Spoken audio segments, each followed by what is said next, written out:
So welcome to OncoDaily. I'm Shushan, and today we have the privilege of hosting one of the most influential people in sarcoma research and translational oncology. And our guest is Dr. George Demetri, who is the director of Sarcoma Center at Dana-Farber Cancer Institute and director of the Ludwig Center at Dana-Farber Cancer Institute and executive director of Clinical and Translational Research at Ludwig Institute for Cancer Research. And Dr. Demetri, it's truly an honor to welcome you here on OncoDaily. Thank you very much for being with us today. Thanks for the invitation. Nice to meet you. Nice to talk to everybody virtually like this. Thank you. So today's conversation will explore the motivations behind your path, the turning points in that defined your career and vision for the future of oncology. So let's start from the very beginning. What first drew you into oncology, and when did it become clear that this was more than a career choice? Well, when I was growing up as a little kid, nobody in my family had gone to college, but education was very important to our family. And my dad worked as a technician for IBM. So I was around engineers, I was around electronics, and a lot of people in my family had cancers. So I was also around doctors. And in the 1960s, early 1960s, people didn't know much about cancer. And it was scary, and it had lots of bad outcomes. Like everybody I knew who had cancer died. And so I said, I kind of like talking to people. I like science. I think maybe doctoring would be good. Then I got to college, and my thesis advisor said, no, you don't want to be an MD. You want to be a PhD because you like science. Medicine is just pattern recognition. You'll get bored. And I said, yeah, but what if we could bring science to medicine? Wouldn't that be cool? And a lot of people have done that. He said, yeah, but it's really hard. And I said, okay, let me try it. So I was lucky enough to get into Stanford Medical School. And Stanford is one of the smallest medical schools in the United States, only 86 students in a class. And the faculty were mainly researchers. And they were very, very supportive of the idea of changing the world through science. And it was just awesome. So I had these wonderful role models. And my dad said, yeah, you're going to be a doctor. Don't you just want to put up a shingle and you can make more money in practice and it's more secure because who knows, you want to be a teacher? Okay, yeah, I kind of do want to be a teacher. And I want to have enough money to support my family, but money is not my prime driver. Dad, and I think it's secure. So my family, God bless them, were Greek immigrants originally. And, they were very supportive, even though it was a little strange to them to think about giving up potentially more lucrative career opportunities to be an academic. And then I've been lucky enough, again, to train in just wonderful places with great role models. So that all inspired me. And it hasn't always been easy. A lot of things that you think about, people will be quick to dismiss. And the systems in the United States in particular increasingly are getting bad, both for scientists and for practicing doctors. The scientist side, as you in Armenia even know, I'm sure, we have an administration which is very difficult right now in terms of supporting professionalism, expertise, support for scientific discovery. But our world, as much as we can, is trying to support that. And I know the rest of the world is saying, what's wrong with your country? We're trying to be like you in so many ways, but we don't want to be like you that way. So that's a challenge right now for us, and especially for the PhDs, because so many of the PhDs have had their training grants cuts. There's no future. The biotech sector and pharma have not been hiring, so there's no job opportunities for them outside of academia. And the academic future seems increasingly narrow, especially because the United States does not have mandatory retirement. A lot of European countries say, okay, you're 67, you just have to leave and make way for somebody else now. We don't have that. We have professors who are 85, 88, still getting grants. And God bless them, they're doing great work. But again, they're competing against 40-year-olds who need to get their first grant. So things like that. For the scientists, it's hard. For the practicing physicians, it's hard because medicine is turning into more of a sort of a hamster on the wheel. See a lot of patients, don't spend a lot of time with patients, make your salary through volume. It's hard in academia. And I'm, again, fortunate because my cancer institute, the Dana-Farber Cancer Institute, really supports research for many of us. Admittedly, we have to still get grants. We have to still support ourselves. But it's not a volume-driven location. We don't have to see thousands of patients. In fact, that's somewhat discouraged. We need to see patients who need to be seen. So all of that, again, I'm sorry I'm talking so much, but it's been not necessarily a straightforward path. It's been a little bit circuitous, but again, I feel so grateful for all the luck that has in many ways come my way. It hasn't always been easy either. I've had lots of experiences with people saying, "You're crazy. We should get rid of you the way we got rid of Brian Drucker." Brian Drucker, who really was the clinical development first person who believed in imatinib when it was still called STI 571, Gleevec. It's public information that Brian Drucker was essentially fired from Dana-Farber because everybody said his research was going nowhere. And now he's the most famous leukemia doctor on the planet and the head of one of our most functional cancer centers, the Knight Cancer Institute in Oregon. So again, those kinds of things have a tendency with poetic justice to happen. And I've been lucky. There's been some poetic justice in my life too. Yeah, that's very motivational. But why you went also into sarcomas? Because it's a field where usually a lot of people avoid to go because of the complexity. Well, and also because it's hard to make your living there. There aren't enough patients to have philanthropic foundations. It was once called the backwater of cancer research, which I think was kind of fair. What it was is that, again, I was at Dana-Farber. And the way Dana-Farber was structured, there's a big, powerful breast cancer program, a big, powerful prostate cancer program, big, powerful lung cancer program, as there is everywhere. And I was interested in drug development. I was coming into Dana-Farber in 1986, the dawn of applied biotechnology. It was great. So my first research was all about hematopoietic growth factors and applying them to cancers. And although I was working in the laboratory, the application was interesting in diseases where dose intensity made a difference. So that was in bone marrow transplant, hematologic malignancies, but also in breast cancer. In the mid-1980s, there was still a lot of faith that higher dose chemotherapies would help breast cancer patients, which was a big popular disease. So I got involved with being the correlative science guy on the breast cancer group, bringing in hematopoietic growth factor knowledge. And it turned out that dose intensity isn't all that important in breast cancer. So that fell by the wayside. But at the same time, one of the people who was leading our breast cancer dose intensity program was also doing sarcomas. Her name was Karen Antman. She was a president of ASCO once. And when Karen left to become the head of the cancer center at Columbia University, she said, "Here, you want to do this? Do sarcoma and breast cancer together." So that's exactly how I inherited sarcoma and breast cancer together. That's why my name is on the phase 3 trial that got Taxol approved for adjuvant therapy of breast cancer. I was doing a lot of breast cancer work at the time with people in our breast cancer program. But eventually the breast cancer program basically said to me, "We got 30 other people. There's really nobody who does sarcoma purely. You might want to think about that." And this was perfect because that was when I was telling them, I want to spend more time in sarcoma.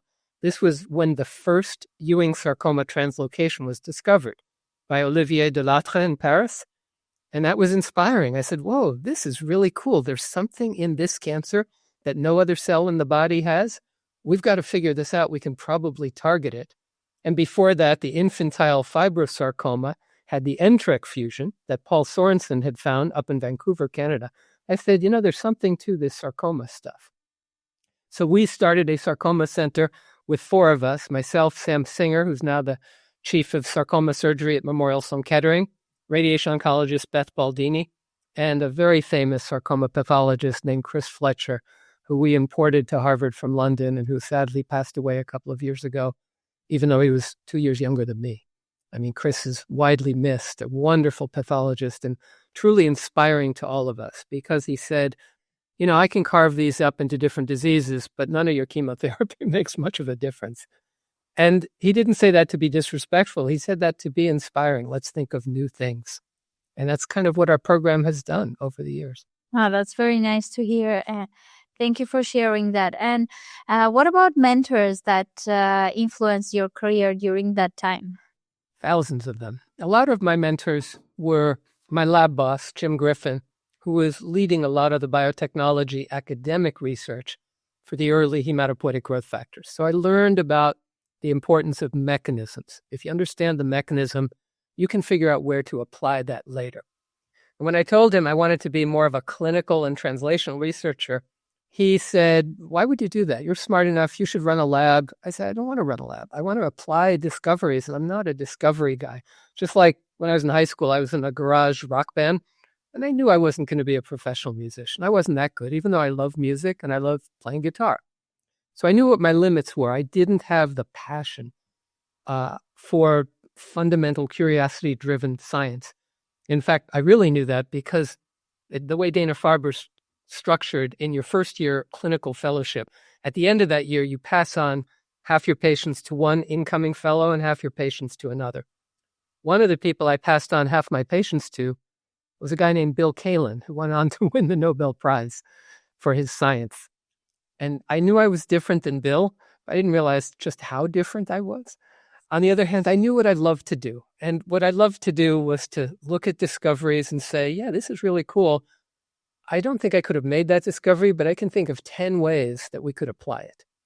And so that's what I did. So I decided to take a risk, not start my own laboratory, but start working with diseases and figure out how to apply some of the discoveries to the applications. That gave me the ability to interact with industry.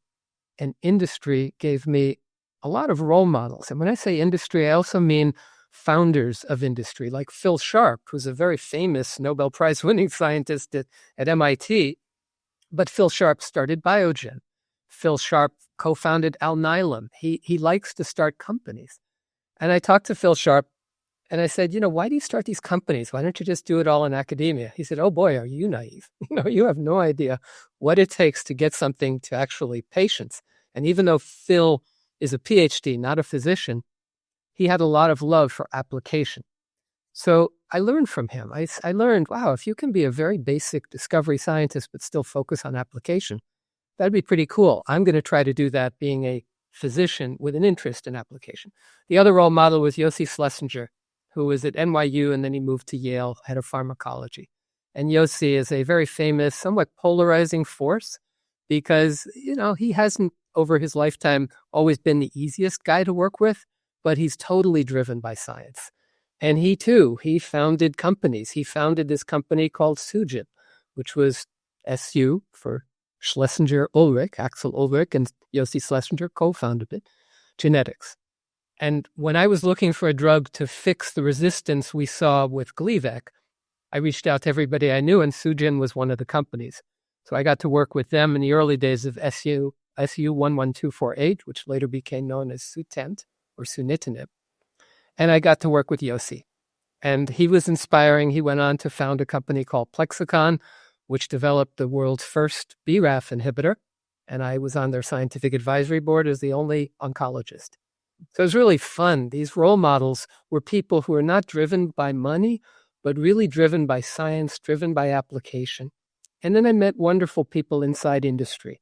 And not all industry physicians or industry leaders are driven by money. They're not. They make a lot of money, God bless them. But some of them are very generous, and some of them are extremely driven, as driven, if not more driven than people in academia.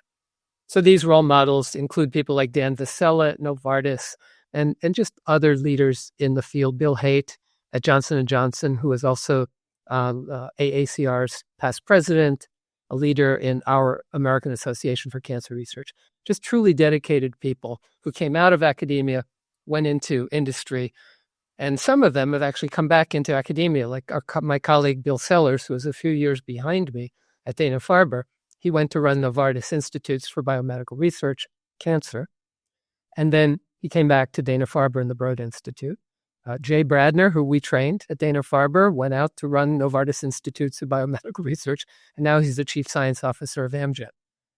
So again, I've always tried to break down those walls between academia and industry. When I came into my fellowship, everybody said, don't even think about going into industry. Those people, they couldn't make it in industry.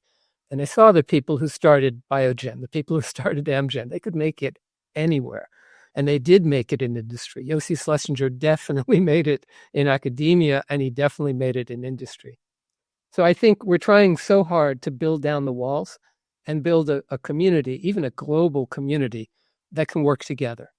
This is the other thing I'm trying to resist in the United States, this all about America. We're just America, America first, America, America.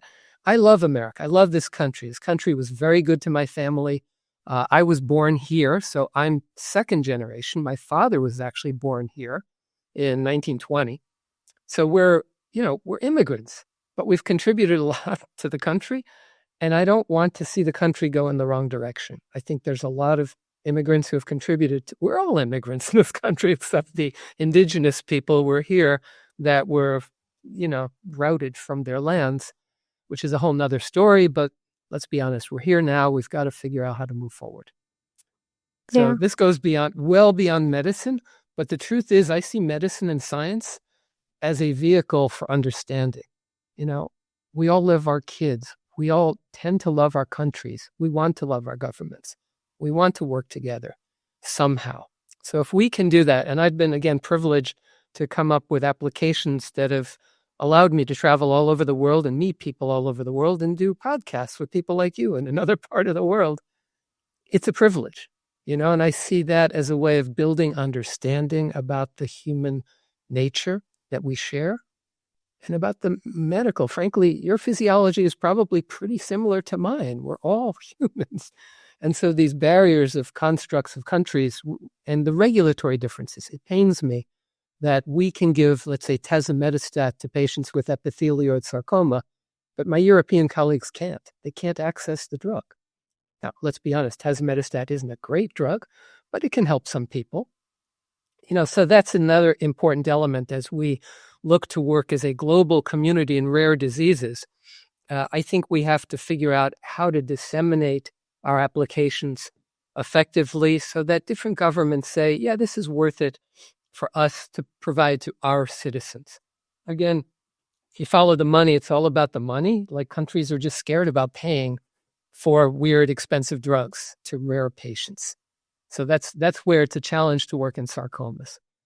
But it's not just sarcomas. Let's be honest. When HER2 antagonists, when the HER2 antibody, trastuzumab, Herceptin, was developed, we were seeing that patients in the UK couldn't access it for at least 3 years beyond when we could access it.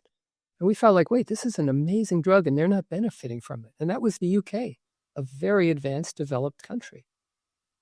So anyways, as physicians, we should maintain some level of moral certitude that what we do is to help people and then figure out how to do that without being too self-serving and without being too critical. I recognize that other governments have a lot of mouths to feed. If you're in a socialist type country, you really have to spread resources around. In the United States, it's a peculiar fragmented healthcare system, and it's a hard healthcare system to understand, even for us here. But they're all different. So we work in different settings. We just need to give some room for the different settings to recognize their differences. It's both interesting and also challenging. But speaking about the science and the breakthroughs, you were involved in the shift that redefined the standard of care of GIST through targeted therapy. Could you walk us through that transformation? Yeah, like many transformations, there's a lot of prepared mind. The old Pasteur quote, "Fortune favors the prepared mind."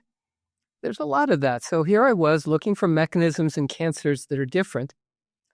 And then I was around wonderful role models, including Brian Drucker. So Brian and I were working together. He developed the first anti-phosphotyrosine antibody. And my lab, our lab, was one floor above his laboratory at Dana-Farber. So I'd go borrow reagents from Brian. I knew him very, very well. His lab boss was a friend of my lab boss. Brian was a good friend of my lab boss.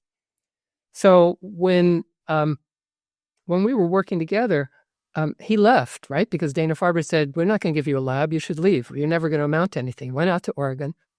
And then I was still doing some work in heme malignancies, and not so much heme malignancies, hematology to boost normal red blood cell production and white blood cell production, all that.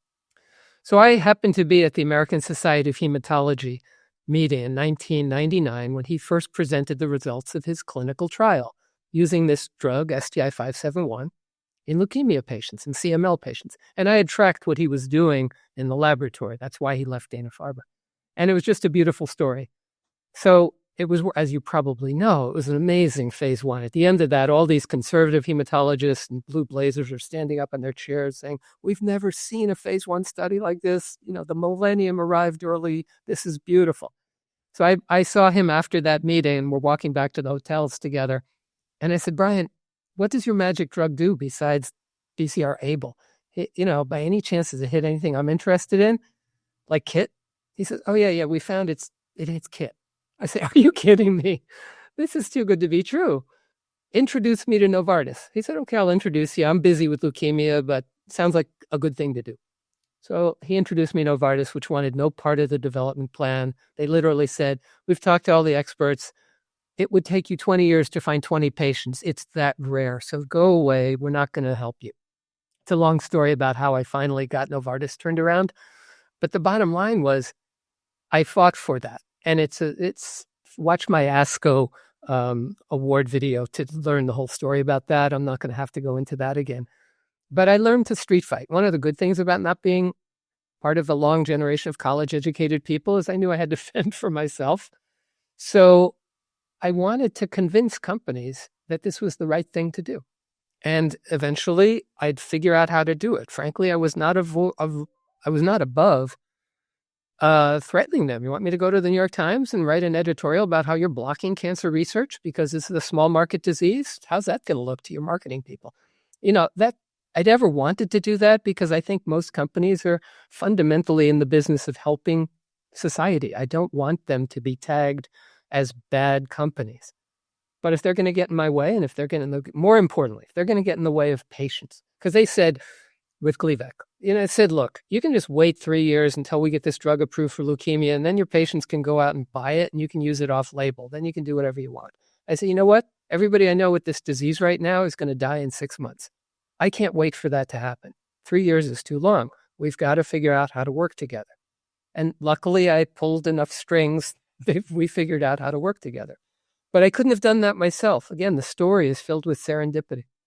So I'm good at not taking no for an answer if it does feel like the right thing to do. And I think that's the important thing. I wasn't so full of myself that I knew this would work. I said, but we have to test it. There's enough rationale. This is the other thing. I told you I don't have a laboratory, but I found people who do have laboratories. My close colleague, Jonathan Fletcher at the Brigham and Women's Hospital, no relation to Chris Fletcher. Jonathan's a pediatric trained oncologist, but went into molecular pathology. So he's a cytogeneticist. But he developed one of the first GIST cell lines. So we had a real live high fidelity GIST cell line. We had a young fellow that wanted to be part of our group, David Tuvison, who's now the director of the Cold Spring Harbor Laboratory. David is a very, very famous basic scientist who trained as a physician. David and Jonathan and I were working together in preclinical models showing that STI-571 would do something good so that we had justification. So we were building a story. We felt like lawyers arguing a case before the Supreme Court. If the company is the Supreme Court, we're arguing with data. And when they say, just go away, we don't care about your data, that's when I get angry. That's when I say, okay, what would stimulate people to work with us? And honestly, now it's a little bit easier because smart companies, what stimulates them to work in rare diseases, if they look at the data and I say to them, you know what, this is almost bulletproof data. This is so bulletproof that I bet we can get a drug approved in 2 or 3 years. And then their eyes light up because usually it takes, even with breast cancer, it takes 10 years. It really does. So if you say, I can help you use science to minimize the time and effort of getting a drug approved and getting something on market, and even if it's a rare disease market, then the challenge for them is to figure out, okay, how do we make this work in a bigger group of patients so we can actually make more money? I get that story. That's their story. I never wanted to go into industry because, frankly, that's not of interest to me. I think it's great to help as many people as possible. But, for example, I saw these names will be blinded here, but I saw a very famous pathology company come to Novartis early on in the work with Gleevec and GIST. And they said, oh, look, we can find all sorts of patients for you because we have an immunohistochemistry assay that will find KIT anywhere. I'm going, well, that's kind of stupid. We're not just looking for KIT, we're looking for mutations in KIT. So go away.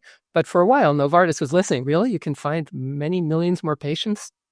Sounds like money to us. But luckily, Novartis didn't go down that path. They realized, too, that expression is not mutation. Even expression of RNA is not protein expression. Like the subtleties here are important. And I think that's the other important thing. The industry has educated itself. They're not so simplistic anymore. They realize what's bad, but that's an opportunity for rare diseases to say rare diseases can be really interesting to us too, but then we have to come with ironclad science. And that's hard to do. You can't believe your own hype. As Lloyd Old was the former scientific director of the Ludwig Institute globally. He was another role model for me because he was trained as a physician, but he said, I'm really a mouse doctor. And he's a lab guy. And when we were doing the work with Gleevec, he invited me to give a talk at Ludwig Institute in New York City. And here I was, a struggling assistant professor. And he said, I'm jealous of you. I said, you've got to be kidding. I read your papers when I was in college. You're jealous of me. I don't have tenure. Why are you jealous of me? And he said, you did something that worked. Can you help us do something that works? And I thought that was just heartfelt and it was inspiring to me. So that's the kind of thing that there's a lot of luck involved in this game. And it's also a lot of what he also said is don't start drinking your own Kool-Aid. That's how people go down the wrong path. And I say, I get that. Nice. And you consistently worked within basic science and also clinical world. What do you think is the biggest misconception about translational research today? Well, that models really predict what's going to happen in humans. People look at models and they see a little difference. They go, oh, we can develop that. I go, no. Unless the difference between the control and your intervention is the size of something you could drive a small truck through, if you're getting this kind of a tumor growth delay, give me a break. That's, as Jeff Engelman, who also trained at Dana-Farber, went on to run oncology at Novartis. Jeff Engelman looked at those kinds of curves and said, the tumor is still growing. Are you crazy? So I love that. You have to be more critical. I think that's the important thing. A lot of people, especially in rare disease areas, are hungry to make a difference. So they do start believing their own hype. And they say, this is definitely great. We got to take this through. And then when somebody else says, yeah, that's not good enough, they don't want to listen to that. And sometimes people are wrong. I mean, everybody told me I was crazy that SGI-571 would never work in GIST. Everybody said that, despite the preclinical data we had, because they said, yeah, your models aren't good enough. It turned out they were wrong. But I said, look, I believe enough in this. And Brian Drucker believed in it too. Yeah, I actually wanted Brian to run the whole GIST thing too. I said, man, you discovered this for CML. You got fired for this. You should win the Nobel Prize. You should lead this. He said, no, I'm busy with leukemia. You do it. But take good care of my young faculty guy here, Chuck Blanke, Mike Heinrich, Chris Corliss. And those guys are all famous now. And we all work together. And remarkably, we're all still friends. And I think that's the other important thing. You don't have to get ahead by stepping on people. Yeah. And what do you think, where is precision oncology going nowadays?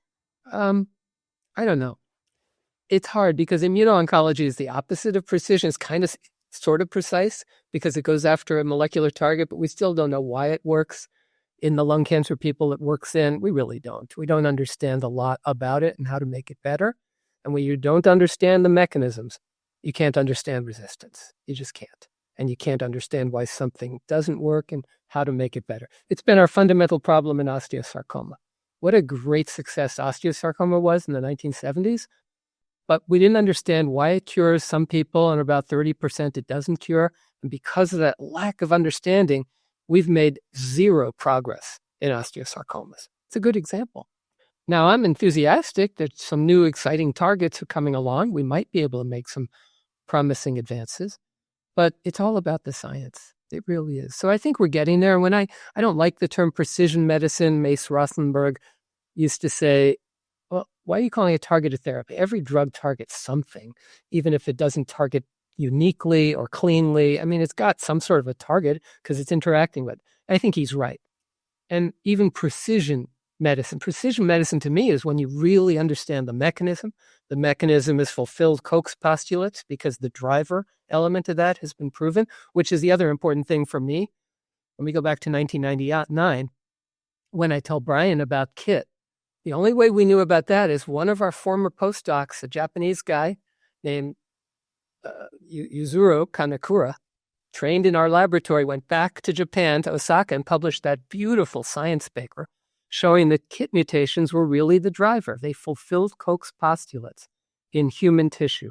I just love that paper in Science, and they don't get enough credit for it, so I'm always quick to give them credit because that was 1998. I'm talking to Brian in 1999. Year 2000, we have the first proof in humans. How cool is that? But it's only because everything lined up. And again, fortune favors the prepared mind. Why was U0 even looking at a tyrosine kinase? Well, because he was in a hematology lab and we were interested in kinase signaling, things like that. Yeah, nice. And through your leadership roles, you have worked with different institutions and different disciplines. What you have learned about building collaborations that genuinely accelerated the process of discovery rather than slowing down it? Well, the first is to right up front say we need to treat each other with respect, be fair, carve out expectations right up front. Like I told, when I got the first group together with Novartis saying, we're going to do a clinical trial, and I've got that first patient in Finland, Novartis has finally let us come together to do a bigger trial with 4 centers. I said, look, let's be fair. I want to be first author on this, but I'm also happy to have everybody have the magic asterisk next to their name to say we each contributed equally. We can all get promoted on this. Academic capital is writing, getting promoted, all that. I got that. So hitting that right up front with expectations and saying, look, guys and gals, let's work together on this. I'm not trying to treat anybody with disrespect or unfairly. But again, because I was willing to hit that up front, we genuinely had fewer problems than many consortia. And we're still friends, all of us, 26 years later, which is awesome. So that's number one. Number two, as somebody famous, the former president of MIT once said, to herd cats, it helps to have a lot of catnip. So resources are really important. Funding, having access to a new drug that people care about. That's the other thing. You get people together because you've got something that is exciting. You're going to treat them fairly and you can help support it. Or at least you're laying out, if you want to be in this sandbox and play, you have to bring your own sand bucket. If somebody has to bring their own funding to a research program. I think it's all about understanding those logistics, treating people with respect, and having other people around who treat you with respect to say, yeah, let's work together because it's got to be fun. If it's not fun, why do it? And if you, at the end of the day, if you can't sleep with yourself, with your own conscience at night, also, why do it? It's not worth it. But I've been very fortunate. I've had an incredibly supportive team here in Boston and frankly, a team around the world. My friends Jean-Yves Blay in France, Axel Lassen up in Paris, also in France. I mean, people already, J.S. Desai in Australia, John Salzburg in Australia. I could go on and on. Peter Reifhardt in Berlin. I literally could go all around the world with people who have been incredible friends, collaborators, and leaders in their own field. And the world's a big place. That's the other good thing. People can be a leader in their country and be a leader in the national stage. And frankly, it doesn't take anything away from me or a leader in South America or a leader in Australia. It doesn't matter. So again, credit, like love, is infinite. You can give it away. But in academia, too often we hold on to it like it's got to be for me only. It's like, oh, give me a break. Share it. So. Yeah, that's very inspirational. And also during your career, you received a lot of awards and recognitions, but is there something that is really personal and meaningful to you? I mean, all of them are. Honestly, a lot of these are popularity contests, and I haven't gotten into a lot of elite clubs that are voted on by members. That's okay. It's fine. I don't care. I think the one that really meant a lot to me was the fellowship in the AACR, because I'm not a basic scientist, and the AACR tended to focus on basic scientists. And then the big one was the Stanford Medicine Lifetime Achievement Award. It's kind of cool to be alive and still say, you're not dead yet, but we're going to give you a Lifetime Achievement Award anyways. That was fun. And I told them literally, thank you, I'm not dead yet. I feel like I've got still a lot to do. And they laughed. So It was good. Will you be able to mention a couple of books that were really influential for you? The Structure of Scientific Revolutions. A beautiful book, short, by Thomas Kuhn. Brilliant 1960s book about how science moves forward. So that's a good one. It's a classic. P.B. Medawar, a Nobel Prize winner, wrote a beautiful little pamphlet called Advice to a Young Scientist. That's really good too. He basically says, just do what you love to do. You're always worried somebody else is doing the same thing. That happens, but not commonly. That's a good book. The $1 Billion Molecule, a book about the start of biotech in this country, mainly about Vertex. And then I forgot the name of this book by Don Metcalf. Commotion in the Blood, maybe, something like that. Don Metcalf, who discovered GCSF, wrote a book, never got the Nobel Prize, because he and Leo Sachs in Israel fought all the time, and the Nobel Committee said, you guys are acting like children, even though your discovery has been applied and helped patients, millions around the world. We're not giving you the prize. And he wrote this book kind of almost as an apology to say, yeah, we never patented it. Here's why. I thought that was interesting. But that's not why they were fighting. He recognized it was other stuff that was in there. And in many ways, Don Metcalf was such a good man. That was a very good book. I don't think many people have read it, but I like that. I've always liked that book as well. And there's a million others. But of course, I always like, just for fun, Gravity's Rainbow. I've always been a big fan of Thomas Pynchon, which is, again, an acquired taste because it's a really peculiar book, but that's not at all about medicine. So, thank you so much for being with us today. It was really an honor for me. And thanks a lot. Nice to talk with you. Thank you, Shushan. Thanks again for inviting me. And to anybody out there listening or looking, good luck to you. It's a big world. It's a big field. There's still so much to be done. Our fellows always say, oh, you guys have already discovered everything, your generation. Nothing can be farther from the truth. So go for it. Go follow your passions. Good luck. Thank you. Thank you so much. Take care. Bye-bye. Don't forget to like, comment, share, and subscribe to OncoDaily on YouTube. Hit the bell icon to stay updated.